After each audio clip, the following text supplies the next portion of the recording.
Good day, everyone. I'm Abdullahi Abdullahi.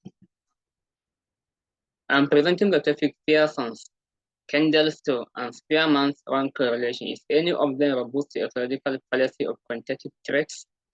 A test on association of ear height with external content.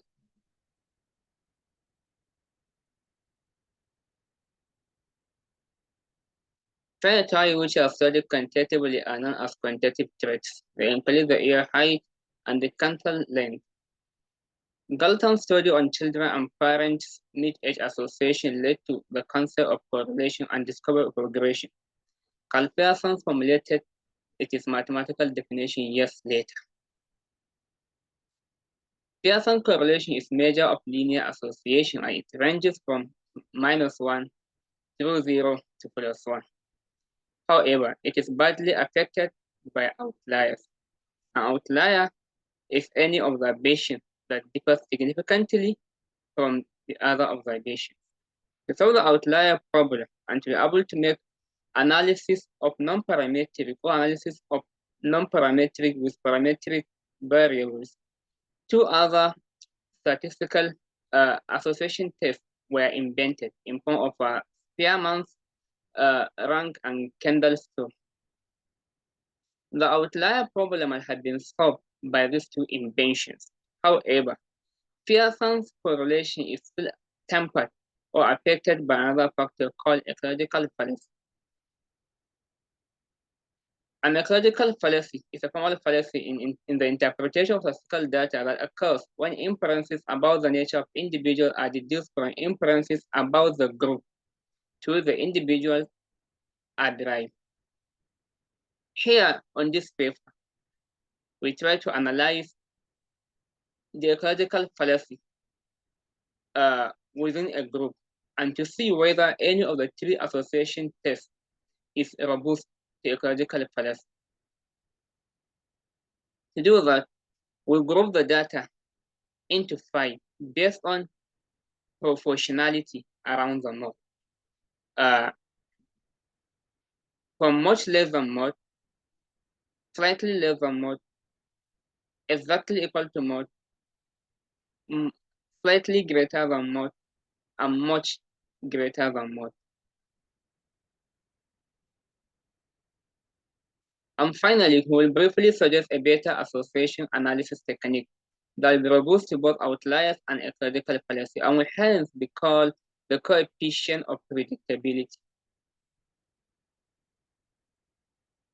Proportion and variation are the backbone of many scientific theories and mathematical equations. In mathematics, an entity can vary or be proportional with one another or more entities in same or opposite direction. Proportion and variation are majorly divided into 4. Using Banya Khalifa, both the ear height and the canthal length were measured. However, the ear exists in pairs, and the ear show asymmetry, and both the ear and the canthal length exhibit what is called sexual dimorphism. However, no emphasis or attention was laid to either the asymmetry of the ear or the sexual dimorphism exhibited by both of them. However, for the ear height, the arithmetic mean is used as the ear height. Both the ratio and the inverse proportions of EC and EH will be calculated, and the ratio and product of mod EH with mod EC will be the population constant.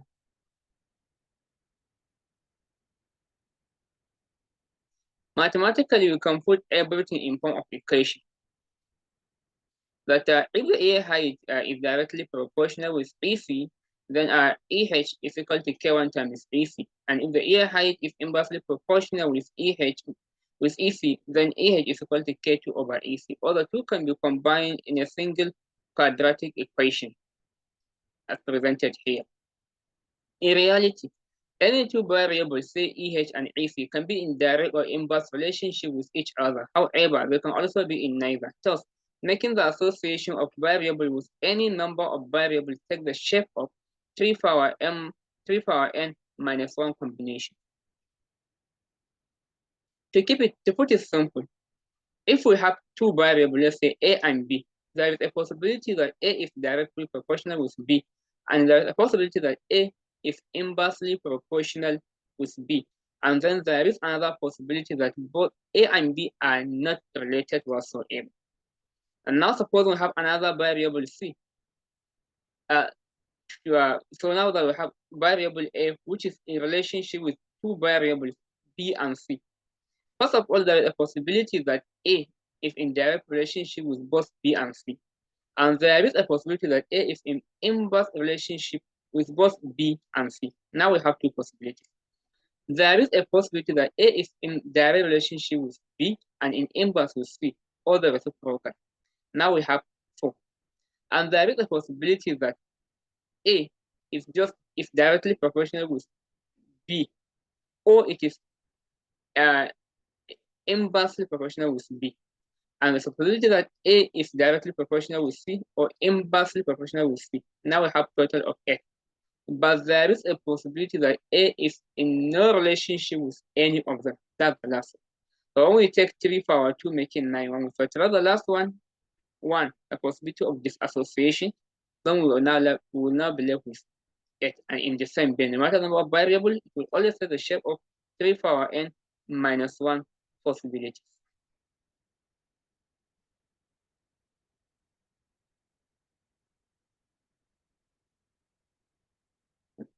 Where n is the number of independent variables. One is the situation where the independent variable is not in association or visible association with the independent variables. Grouping. These are the 3 groups with the data which all analysis will be taken into consideration.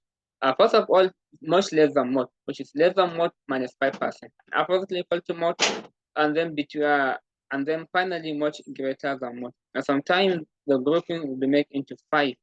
Much less than mod, slightly less than mod, exactly equal to mod, slightly greater than mod, and much greater than mod.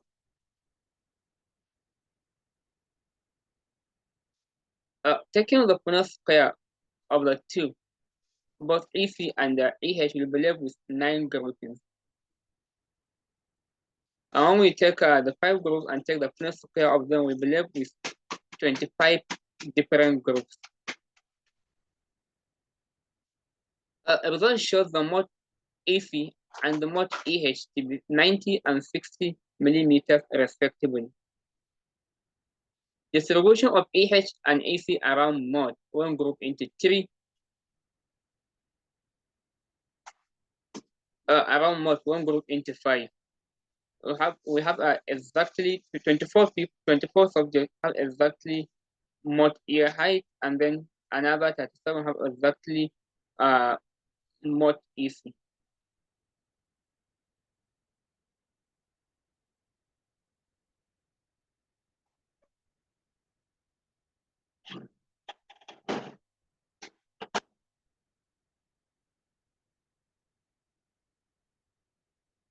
When we take the Punnett square of EC and EH, we find out that 138 subjects have approximately both mod EC and mod EH. But when we make it into 5, we'll find out that only 3 subjects have exactly mod EC and mod EH.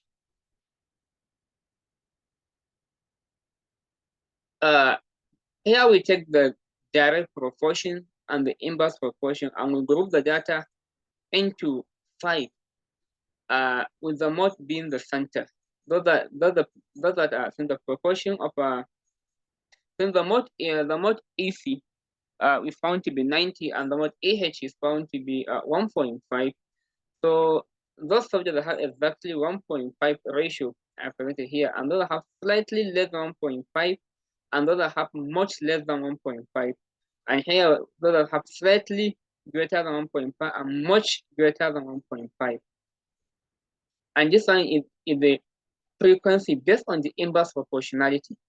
Since the product of mod EC and mod EH is 5,400. I have slightly less than that as 76, and we have 127 that have much less than that. And here we have 81 having slightly greater than that, and then one 108 having much greater than that.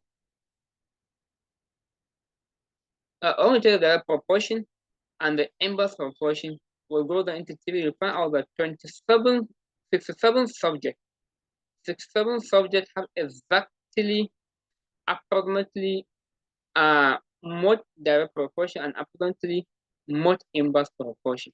However, 160 subjects have their inverse relationship approximately equal to mod, and the 147 have the direct relationship that is approximately equal to mod. When we put it in form of equation, K1 will be equals to 0.66667, and then K2 will be equals to 5,400.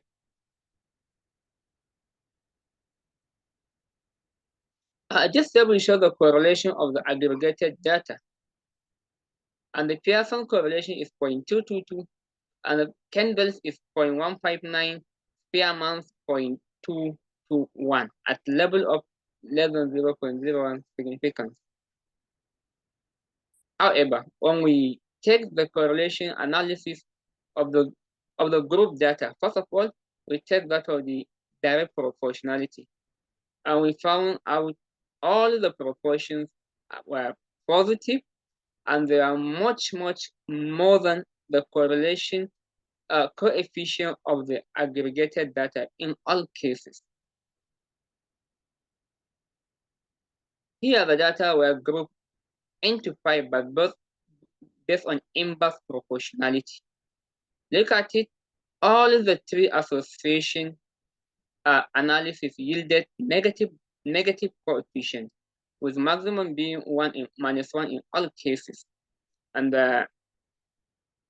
for most part of it, the correlation coefficient was at least greater than the aggregated, except for -0.180 here, and then the -0.219.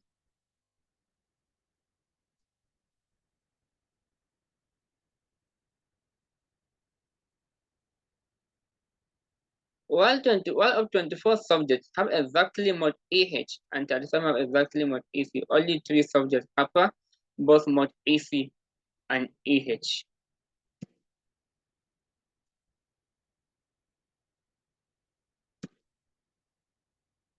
Simultaneous distribution of both ratio and product of EC and AH are presented in table 12. The ratio of EC and AH of 1.7 solid is in the ±5% range, and then and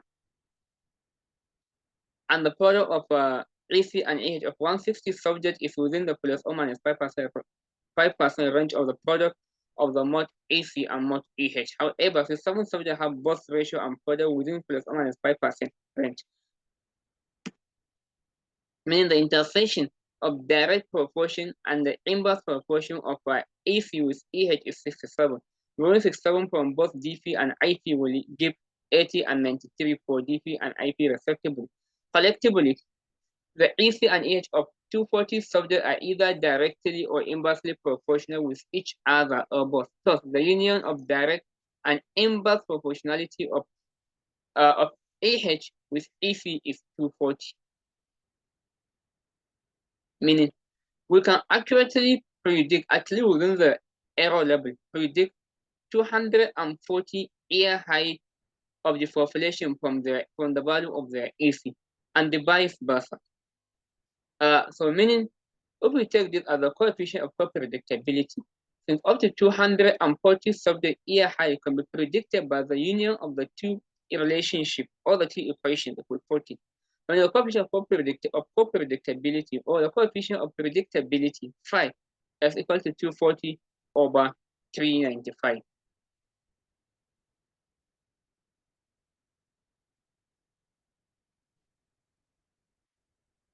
And 240 over 395 is 0.608.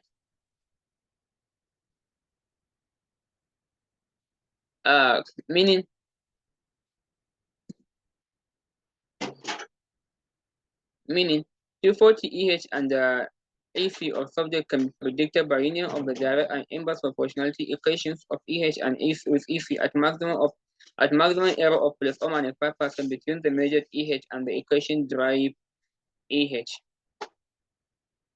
At level of plus or minus 5% error, predictability of EH by EC is 0.3722, and taking the inverse equation, it will give 0.4051.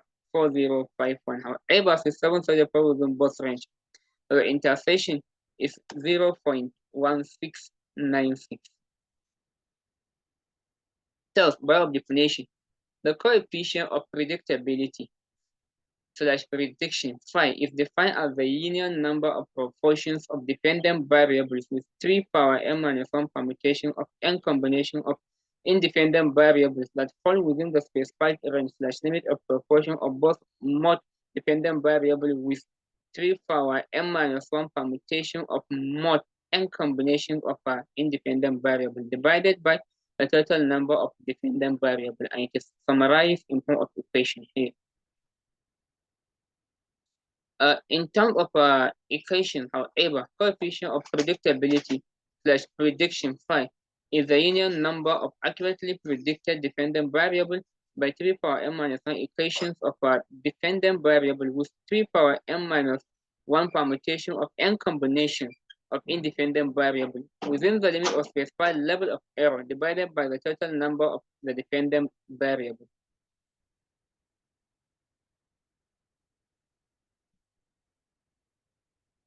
Conclusion, neither of the three association tests is robust to ecological fallacy.